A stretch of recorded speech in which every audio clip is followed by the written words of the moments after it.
जब हमास और इजराइल का युद्ध शुरू हुआ था तो बहुत से लोगों ने कहा था कि ये युद्ध जल्दी खत्म हो जाएगा, लेकिन आज 2 महीनों बाद भी इजराइल और हमास का युद्ध खत्म नहीं हुआ है। और अगर कोई बंदा इस युद्ध को शुरू से न्यूट्रल पॉइंट ऑफ व्यू से देख रहा होगा तो उसे अच्छे से पता होगा कि हमास ने युद्ध के शुरू में इजराइल के लोगों के साथ कितनी क्रूरता की थी।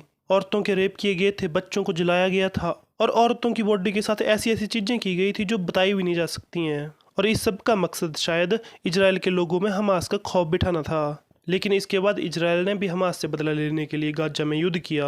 और जो खबर अब मैं बताने जा रहा हूँ आपको, उसको सुनकर आपको भी लगेगा कि अब इजराइल शायद हमास के लोगों में डर बिठाना चाहता है। इजराइल गाजा में हमास के लोगों के सामने हमास की बेइज्जती करना चाहता है। पिछले कल यानी 7 दिसंबर को एक न्यूज़ आई जिसमें बताया गया कि इजराइल ने गाजा से 100 लोगों को गिरफ्तार किया है जिन पर हमास के साथ जुड़े होने का आरोप है। इनको पकड़ने के बाद इजराइल की आर्मी द्वारा इनको जमीन पर बिठाया गया। उसके बाद इनको कपड़े खोलने को कहा गया और फिर गाजा में इनकी बिना कपड़ों की परेड करवाई गई। परेड के टाइम इन लोगों के शरीर पर सिर्फ और सिर्फ कपड़े के नाम पर अंडरवियर था और इनकी आंखों पर पट्टी बांधी हुई थी और हाथ पीछे बंधे हुए थे।